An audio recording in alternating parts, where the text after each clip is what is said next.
Добар ден, почитувани гледачи. Ден и половина недели од прославата на новата година. Предпразничниот и празничниот период се познати по обилните и богати трпези, испиените повеќе по големи количини алкохол и газирани пијалоци, обилна мрсна зачинета, кисела храна, а сето тоа во комбинација предизвикува одредени потешкоти, стомачни тегоби или потешкоти, од кои најчести се киселините во желудникот, но и ред други кои што можат во известна мера да ни го пропречат убавото прославување.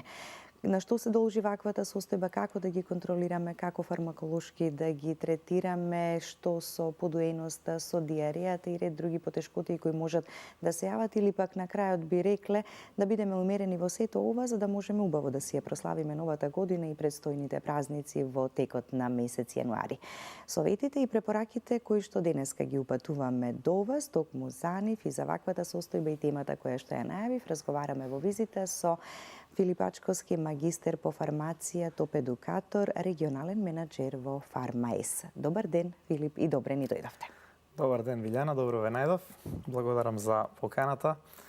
Ќе ја затвориме успешно оваа 2019 година со малку практични совети, актуелни во овој период. Добре дојдени за секого. И оние кои што можеби веќе го имаат проблемот со киселините во желудникот, но и оние кои што можеби моментално заради одредена состојба и ситуација, конкретно прославата на новогодишната ноќ и други празници, кога малку повеќе си оддаваме оддишка, па сакаме и повеќе да јадеме, повеќе и да испиеме, не мислејќи дека можеби тоа ќе ни направи проблем. Да, секако. Тешко е човек да се контролира во овој период, кој што кај нас така и малку подолго трае, не е врзан само за прославата на новогодишната ноќ или божична трпеза или како и да е, туку реално имаме капацитет како популација и желба за прославување така подолготрајно на новата година и надеж дека таа ќе ни донесе нешто подобро. И во тој контекст не зборуваме ние за еднократно претерување, туку често пати 5-6 пати па и повеќе. Скоро цел месец се провлекува и во една таква ситуација реално ретко кој ќе остане со, ние велиме, со јак желудник, народски кажано, или без да почувствува никакви тегоби во ситуација кога реално претеруваме и во ситуација кога особено се исхрануваме обилно и што е уште полошо до касно. Значи, касно во ноќните часови. Значи, оптеретуваме доста органи во период кога тие би требало да одмарат и да спијат. А од друга страна внесуваме соодветни продукти, материи, алкохол, прекумерно пушење и така натака, кои што масна храна, кои што дополнително уште повеќе од колку што е потребно го активираат лачењето на желудочна киселина. Во ваква една ситуација доаѓа до така наречена диспепсија или хиперацидитет, едноставно прекумерно лачење на ова желудочна киселина во желудникот и ние тоа го чувствуваме како едно печење, жарење дали во желудникот, дури и понатака и во хранопроводот, зависно доколку преголеми количини имаме внесено на храна и доста се излачи оваа желудочна киселина, па не може да се задржи на нивото на желудникот, се качува и нагоре, па предизвикува дополнителни проблеми. А уште по значаен е проблемот кај луѓе кои што имаат подлога, да речем, од некоја друга болест. Пред се дискутираме за гастричен или дуоденален чир или гастрит во ситуација во која што, значи, слузницата на нашиот желудник е оштетена и тогаш секое посилно излачување на желудочна киселина предизвикува дополнителни проблеми, стомачна болка, кај чревите и крварење и така натака. Значи, мора да имаме во предвид дека оваа диспепсија или хиперацидитет не е само проблем кај луѓе кои што не внимавале, туку прати или е предвестник или е симптом на многу по-комплицирани и посложени медицински состојби и заради тоа не треба да ја прифатиме како нешто што е нормално за овој период од годината, туку да бидеме свесни што правиме, ако претеруваме и имаме тегоби, да се обидеме нормално да си помогнеме, меѓутоа доколку се повторуваат овие проблеми во ситуација кога нашето однесување е,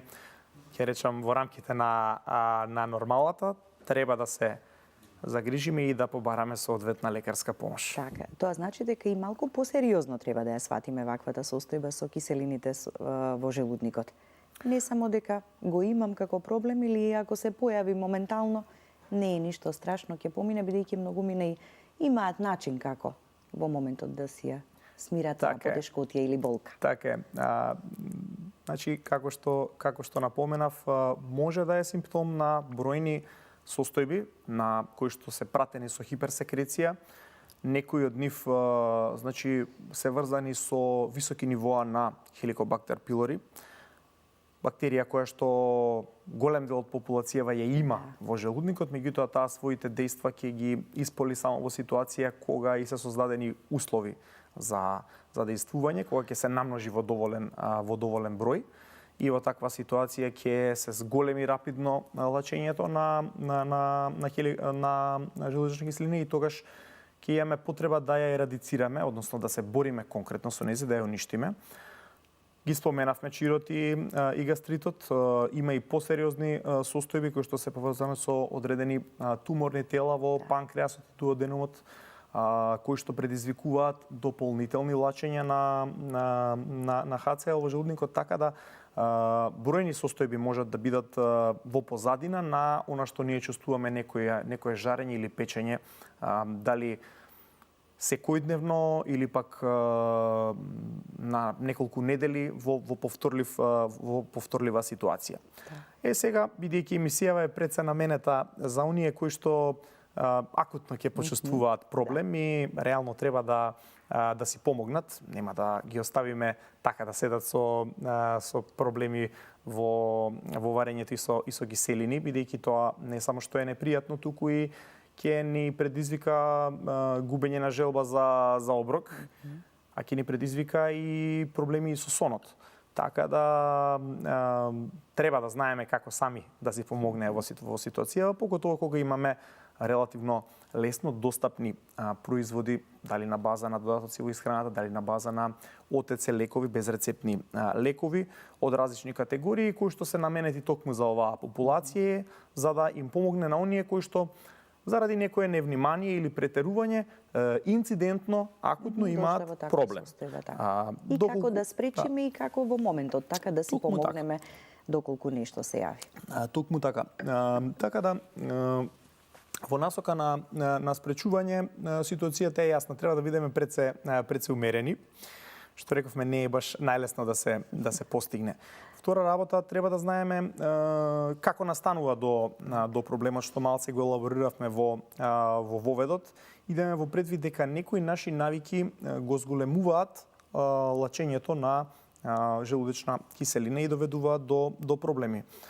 Таквите навики и не мора да се врзани со празничниот период. Може да дискутираме за внесување на кофеински пијалоци во поголема количина и особено на гладен стомак, кога иритацијата е поголема. Заради тоа и советуваме доручкувате па земете го на кафето. Или ситуации или две залчиња, нека барем нешто, да, не мора сега да не биде на празен желудник. Ситуации кога ние имаме желба да направиме едно убаво смути од сабајле, кое што е богато со бројни овошки, па има тука и лимонов сок, други цитрусни овошја од тип на портокал, мандарини, јаболки. Супер, здрава храна. Меѓутоа се е тоа нешто кое што има, ние велиме, висок киселински број со прехрамбено-фармацевска терминологија кажано. Има и други производи од тип на пиперки, исто така, многу здрави, имаат витамин С, велиме се е тоа супер, меѓутоа имаат висок киселински број. Значи, ако имаме тегоби или доколку не сме внеле никаква храна, нема да ни бидат корисни само, туку ќе ни предизвикаат и штета. Затоа сите овие производи треба да се внесуваат, меѓутоа откако најдобро во текот на денот, не како прв оброк, бидејќи ќе ни предизвикаат проблеми со киселини во желудникот или влошување екзасербација на некои присутни проблеми што ги имаме. Нормално, рековме, важно е да не се прејадуваме. Прејадувањето е основна причина за прекумерно лачење на желудочна киселина и да не јадеме обилно навечер. Ние препорачуваме да не јадеме воопшто после 18-19 часот, меѓутоа кога е прослава во прашање, ова не се почитува. Јадеме до доцна во ноќта и до утринските часови, кој зависи кој како. Да, кој што подразбира под прослава, па дури јадеме и на крајот од во 3 часот за да ги намалиме штетиве од алкохолниот внес. И намерно масна храна. Така да се тоа ситуации кои што другото утро ќе ни предизвикаат сериозни нелагодности, ќе кажам. Во таква една ситуација, ако не сме успеале да ги испревенираме, не сме се воздржале со овие да ги испревенираме овие состојби, имаме неколку опции за самопомош. Првата и најчесто користена се така наречениве антациди. Секој од нас, верувам, или ако не мнозинството, пробале, употребиле за таа намена сода бикарбона. Го имаме во секоја кујна, ако не во секоја продавница, ефтино е, нема да ни го оштети буџетот. И што е најважно, како и други антациди, брзо действува. Значи, тоа е ситуација во која што ние сакаме да си помогнеме, ама веднаш. Моментално. Значи, имаме проблеми, сега се акутни, во моментов вземаме антацид, тој действува брзо, 5-10 минути, половина час максимум, и во действува на тоа што ја неутрализира желудечната киселина. Значи, он само моментално го решава проблемот, нема никаков долготраен ефект, нити пак нешто лечи, туку едноставно ни прави симптомиве да исчезнат на база на таа неутрализација. Сода бикарбоната, за жал, не е најдобар избор во оваа ситуација, бидејќи, иако моментално ќе ни помогне, ќе предизвика дополнително лачење значајно на хлороводородна киселина во желудникот и тој проблем ќе ни се појави пак многу брзо после тоа во многу позначаен обем. Така да тоа не е најдобра опција, иако делува моментално ќе помогне. И барем порано на времето беше многу применувано, така. Да, применувано е сигурен сум и денес. Има бројни, значи, производи кои што може да ни помогнат, обично се на база на калциум, магнезиум, алуминиум и така натака, кои што помагаат таа неутрализација да се изврши и моментално ќе ни бидат од корист, меѓутоа действуваат од прилика 2 часа. Значи, не треба да очекуваме дека тоа ќе го реши проблемов долготрајно и заради тоа тие се антацидите се за помош во акутен проблем, можеби неколку пати во текот на денот. Да, сме претерале, дошло до проблемот, сега ќе го стабилизираме и предпоставуваме дека организмот е здрав. Ако е здрав, веќе после неколку часа или следниот ден нема да се повтори овој проблем. Се враќа во нормалната функција, да. Не треба да се злоупотребуваат во смисла на тоа да ги користиме долг период, недела, 2 и така натака. Имаме киселини, ние зијаме антациди колку што ни требаат. На 2 часа, 5-6. Некои од нив имаат и можности толку да се земат во текот на денот таблетки или како и да е. Популарни се моментално најмногу оние кои што ги кршиме во устата. Ги џвакаме. Таблети за џвакање, значи практични се за користење. А и достапни ни се да ги купиме, достапни така, се да ги купиме. Меѓутоа, тие што се на база на магнезиум, ако се претера со нив, ќе предизвикаат како нуспојава диареја. Тие што се на база на алуминиум може да предизвикаат контра проблем или запеп, а долготрајно и проблеми со остеопороза. Така да, иако се достапни, не се безазлени и се наменети за еднократна или краткотрајна примена. Сега има и други опции, повторно зборуваме без рецепт, хистамински H2 блокатори од тип на ранитидин, фамотидин и така натака, значи кои што действуваат на друг начин, кои што едноставно ја намалуваат, не во целост, ама ја намалуваат секрецијава на желудечната киселина. Како резултат на тоа подолго действуваат, им треба малце поеќе време, за разлика од антацидите, и обично кога ги зимаат луѓе кои што знаат дека имаат проблем, ги зимаат пред јадење. затоа што превенираат нешто што се очекува дека ќе се случи. И тие действуваат 12 часа, значително подолг период и се користат поготово порано, се користели и во терапија на веќе споменативе болести, хеликобактери инфекции, пропратна терапија зборувам, гастроезофагален рефлукс и така натака, или диспепсија од друга причина.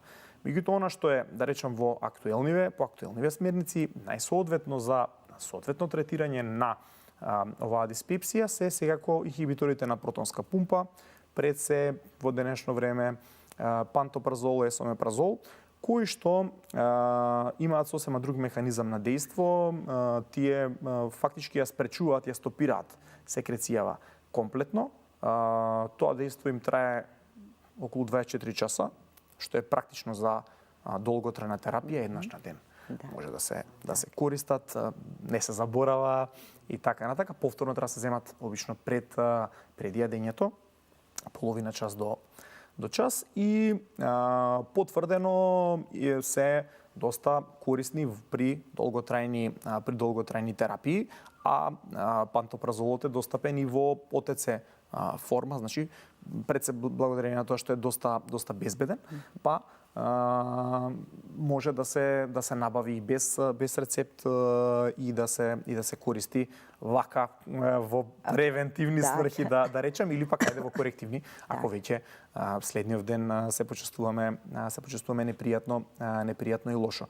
Меѓутоа, не треба да забораваме дека сето ова има штетни последици, инхибиторите на протонска пумпа не треба да се земаат безаздено, треба консултација со фармацевти, со лекар, знаат да направат одредени интеракции со некои лекови, некои од нив и доста често користени, како што е, например, диазепам или циталопрам и така натака. Значи, зборуваме за многу фреквентно користени лекови со кои што тие ќе си направат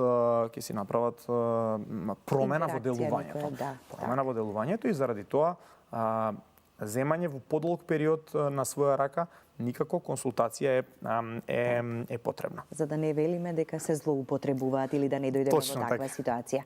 Причините за појава на киселини во желудникот се бројни. Ние конкретно зборуваме за време на празниците, прејадувањето, поголемите количини на алкохол, газираните пијалоци, исто толку штетни колку и алкохолот. Така, тука се и цигарите, се разбира, меѓутоа киселини во желудникот може да се јават и заради стрес, во текот на бременоста и кои се други причини можат да доведат до нив. Точно така.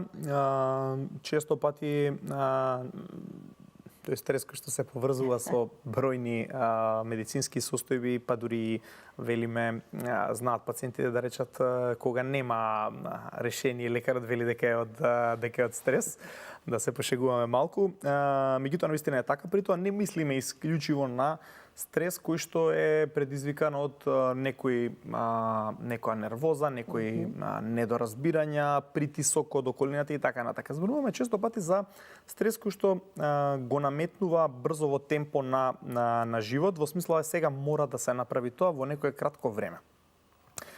Или сега ми е пауза за ручек, која што трае половина час, во кој што треба да се стигне до местото кај што има храна, да се набави храната, да се јаде брзо и да се вратиме. Тоа се значајни причинители за прекумерна стимулација на излачувањето на желудечна киселина. Бременоста е стандарден показател, односно во кој што се очекува да се случи тоа. Не е медицинска состојба заради која што треба да се загрижиме, меѓутоа треба да ги советуваме соодветно да реагираат бремените жени, да не прво да не се вознемируваат, а второ да ја прилагодат исхраната своја и своето однесување за да не доаѓа до овој проблем. Во како едни од прилагодбите кога сме имале обилен оброк или ситуација во која што ние имаме често пати проблеми што не се поврзани со некоја позадинска болест, тоа е да не легнуваме веднаш после јадењето. Или кога ќе се најадеме многу или кога ќе се прејадеме. Да, добиваме желба да одмориме. Добиваме желба да одмориме, тоа не е добро за оваа состојба. И второ, ако веќе тоа го правиме, барем да сме на некои подкренати две педнички за да задржиме соодветна положба, бидејќи нели треба храната да продолжи да се вари во понатамошниот дел од организмот. Така да бројни се тие ситуации кои што можат да ни предизвикуваат вакви мачнини, тегоби, болки, непријатности и така натака. И никој не е имун на тоа, сите се обидуваат да најдат некое решение, меѓу другото, затоа ги споменавме овие опции кои што им стојат на располагање на страна од превентивните мерки што треба да се преземат. Корисно е исто така да се каже и дека покрај бројните други штети кои што исхраната богата со прости шеќери ги прави, во смисла на нивоата на глукоза, во смисла на нивоата на триглицериди во организмот, таа меѓу другото е и тригер за појава на киселини, така да треба да се избегнува. Тоа несомнено е врзано и со овој период, како што ние сега претеруваме со масна храна и месна и така натака и со алкохол, се претерува и со сладки, бидејќи десертот е составен дел на секоја трпеза. Така да, иако тешко е да се воздржи човек, барем да се задржиме на тоа едно парче. Барем до некаде, нели, да се си прескокне знаеме репетето, каде ни е границата. меѓутоа да знаеме дека и тоа е еден од причинителиве на хиперасидитет. Така да, оние кои што го имаат проблемот со киселините во желудник, веројатно повеќе малку внимаваат, знаат која храна им го предизвикува сето тоа. Тие луѓе најчесто и многу побавно и пополека јадат. Го почнуваат утрото со појадок задолжителен, меѓутоа го споменавте, Филип, овошјето е здраво, треба да го конзумираме и овошјето и зеленчукот. Важно ли е кога, како во текот на денот и кој овошје, доколку веќе имаме некаков проблем? Па, токму во таа насока беше и мојот коментар, значи овошјето и зеленчукот секојдневно мора да се конзумираат по можност со пратење на сезоналитетот и со внесување на 3 до 5 различни типови на овошје и зеленчук дневно, за да се опфатат сите корисни материи. Тие се добри не само заради нашиот имунитет, бидејќи содржат витамин С, цинк и така натака, туку и за варењето на храната, че има растителни влакна, така да заедно со интегралните житарки се клучни за да ние имаме правилно варење, кое што меѓу другото правилното варење и добриот метаболизам ќе овозможи соодветно брз проток на храната, па овие проблеми нема да се појавуваат во целиот стомачен тракт.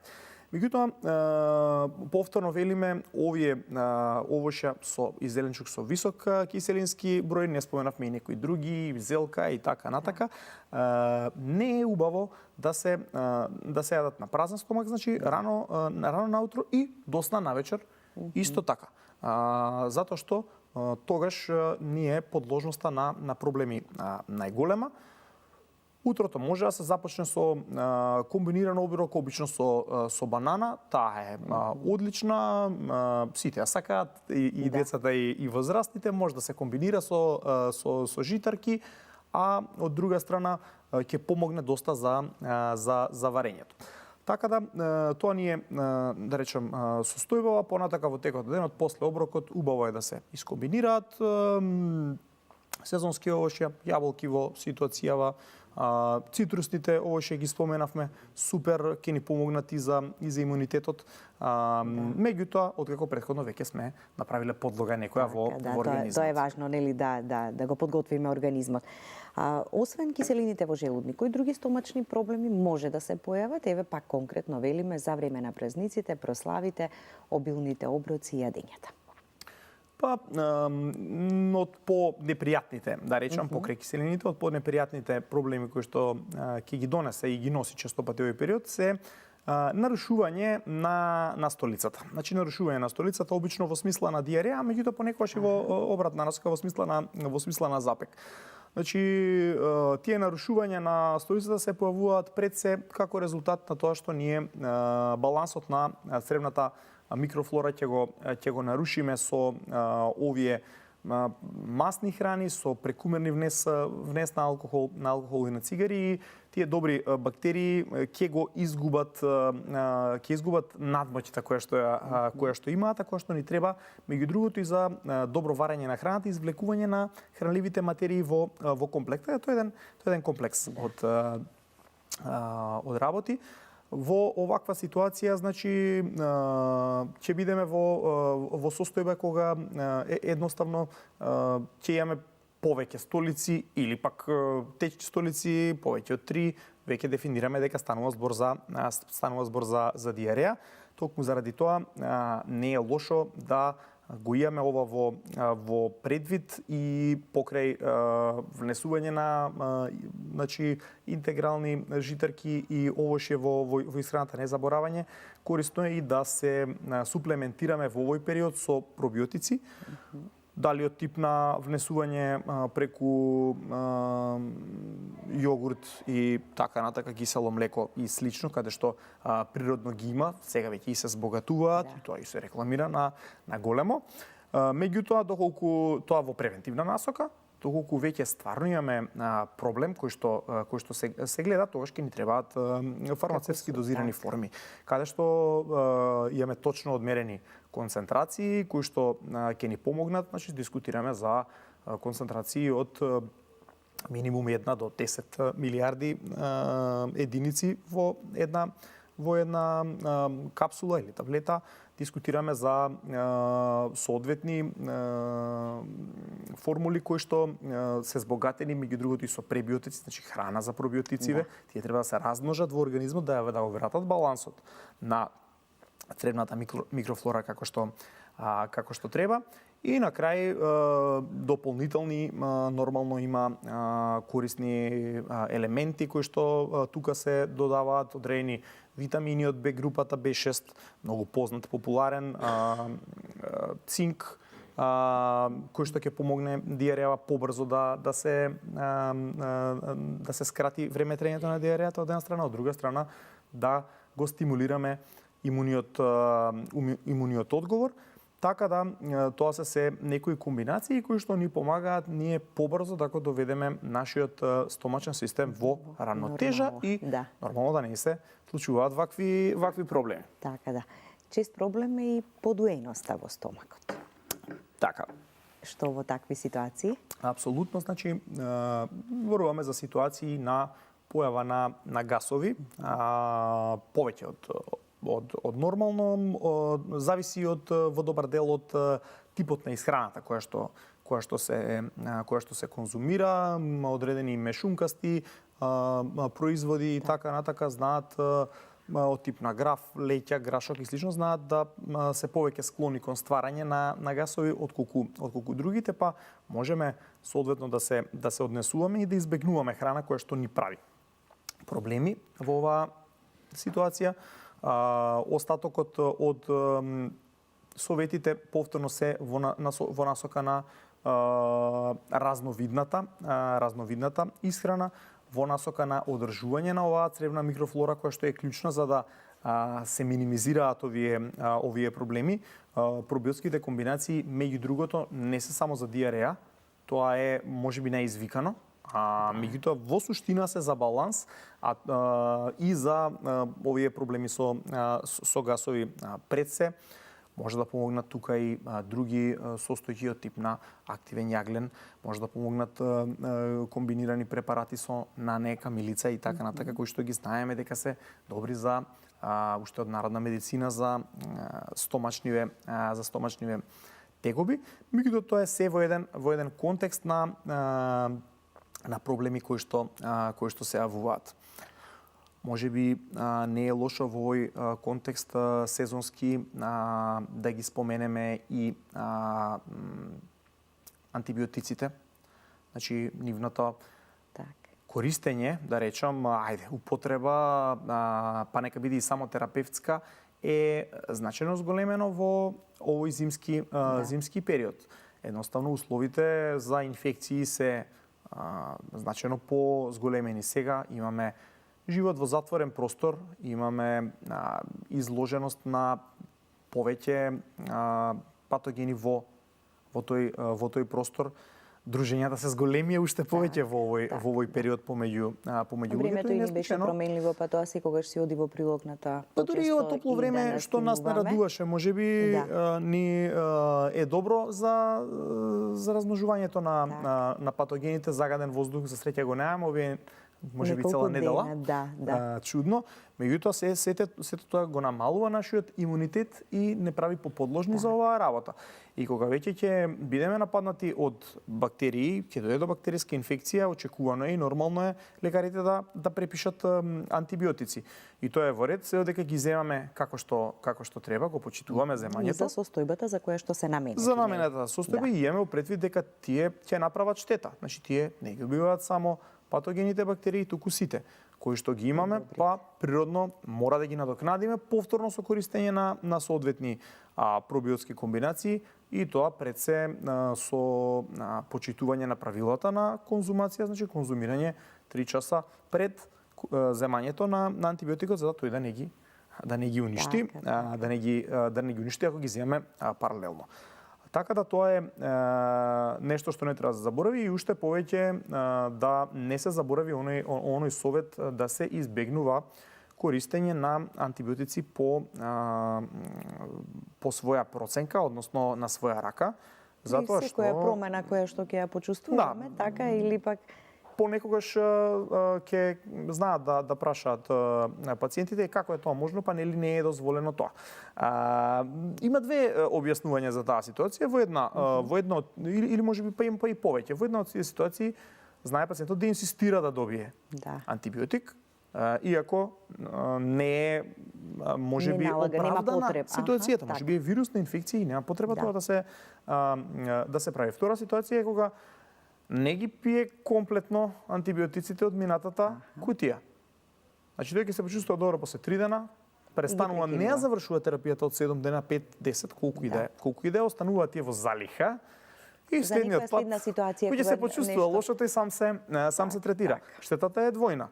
Значи првиот пат не сме довршиле терапијата, оставаме ризик дека ќе предизвикаме резистенција антибиотика. Вториот пат повторно земеме на своја рака за индикации за кои што не сме сигурни дека треба антибиотик, можеби нема да направиме никаква корист за организмот, а сигурно штета ќе направиме.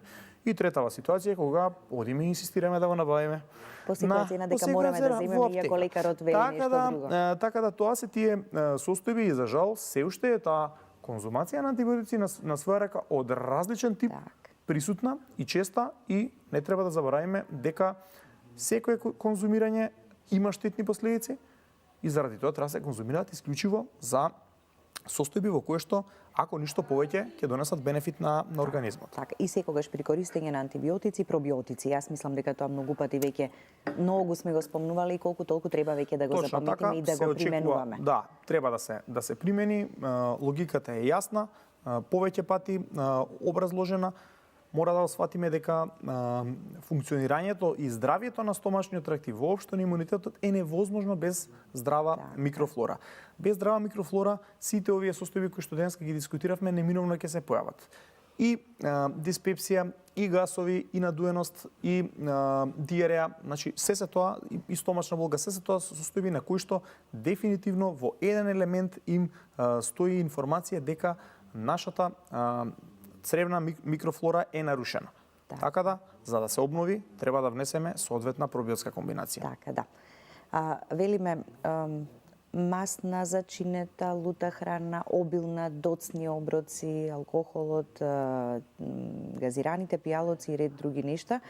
Меѓутоа, често пати се случува да внесеме и нешто друго, дополнително, кое што ќе влија и на холестеролот, триглицеридите, ако веќе ги имаме и покачените вредности на овие масноти. Високиот крвен притисок, што со оваа популација или овие луѓе кои веќе го имаат постоечкиот проблем. Колку можат да се опуштат за време на празниците? Па да, ние во суштина до сега ги опфативме проблемите кои што се поврзани со ова претерување празнично, а што е од стомачна природа. Бројни се проблемите кои што се поврзани со кардиоваскуларниот систем, како што ги споменавте, холестеролов, триглицеридите, крвниот притисок и така натака.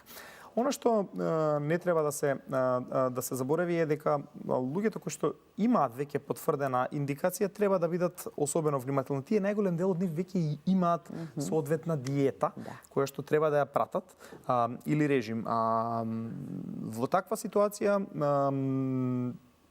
треба да сме свесни за тоа дека нарушувањето на таа диета може да го наруши балансот кој што се надевам дека сме го воспоставиле со соодветна терапија на вредностите на холестерол, триглицериди и крвниот притисок, кои што се клучни параметри за да не дојде до понатамошно нарушување на нашето кардиоваскуларно здравје и понатамошни проблеми пред се со крвните садови, срцето, атеросклероза и така натака. Така да тоа е една од информациите. Втора работа е доколку веќе свесно одиме во таа насока, барем да не биде тоа пречесто во овој период, барем да се ограничиме на помал број на такви излети од однесувањето кое што ни е препишано, сугерирано од тој хигиено-диететски режим кој што треба да го правиме, бидејќи навистина не можам да дадам исличок и да кажам дека не е проблем ако ние имаме погашен крвен притисок, може да се конзумираат големи количини на алкохол, кога тоа не е вистина, или дека маснава храна не е проблем, може да се внесува, ние сме под терапија и тоа е во ред. Треба да сме свесни што правиме. Ако правиме нешто на своја рака, да си го прифатиме тоа, меѓутоа барем да не е пречесто, бидејќи во тој случај ќе го нарушиме балансот кој што веќе сме го постигнале со терапијата, па можеби ќе треба и додатна терапија и промени во терапијата да правиме, бидејќи една од премисите за добро кардиоваскуларно здравје е да имаме дисциплина во исхраната и начинот на живот, бидејќи лековите нема да успеат да компензираат доколку ние продолжиме да се однесуваме на ист начин, како што сме се однесувале пред да стигнеме во таа состојба. Многумина за жал ја прават таа грешка, мислејќи како што рековте, јас си примам терапија, на тој начин го контролирам и притисокот, и холестеролот, и триглицеридите, ама во исто време не се внимава на исхраната. Клучно и многу важно е така, нели, да се направат првично тие промени, а терапијата само ќе си биде дополнителна поддршка, побрзо и полесно да го решиме или контролираме проблемот. Апсолутно. Терапијата не е тука за да ни овозможи ние да се однесуваме комфорно, туку тоа е само еден од деловите на постигнување на здравје, или во случајов веќе здравјето е нарушено, туку постигнување на целни вредности, таргетни вредности на овие параметри кои што ќе ни овозможат да не дојде до понатамошно нарушување на здравјето. Тоа е целта во оваа ситуација. Така да.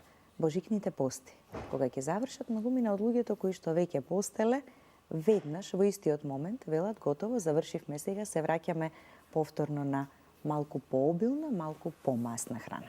Му правиме ли шок на организмот? Не само божикните и за великденските пости. Истото веројатно се случува. Многу интересна забелешка и тема, иако да, можеби поголем број на луѓе ги почитуваат комплетно великденските пости, сепак добар дел од популацијата ги почитува и божичните пости.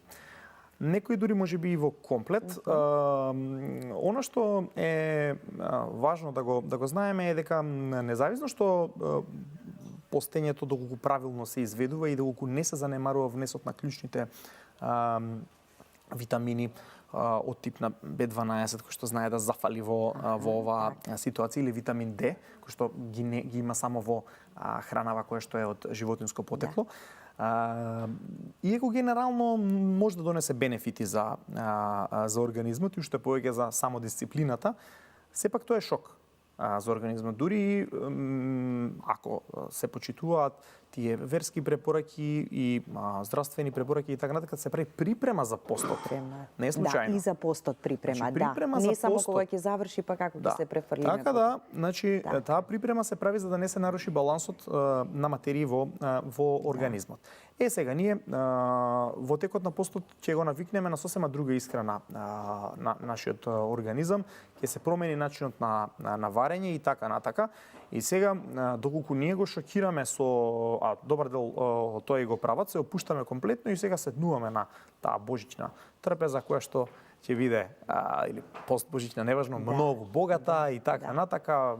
Сите материи кои што не сме ги користеле почнуваме да ги внесуваме веднаш, масна храна и слично. Тоа е сериозно оптеретување за нашиот желудник и воопшто за нашиот стомачен систем кој што веќе се одвикнал и ќе ни ги предизвика токму овие проблеми, така? Кај тие луѓе многу веројатно е ќе се појават овие стомачни тегоби за кои што веќе дискутиравме, така да нема да се чудите ако се појавуваат и да сметате дека сте направиле добро со постот. Тоа е добро во тој момент. Секоја нагла одлука не може да се очекува дека организмот ќе ја прифати како нешто што е супер, туку како и се друго во животот треба постапно да се прави. Така да.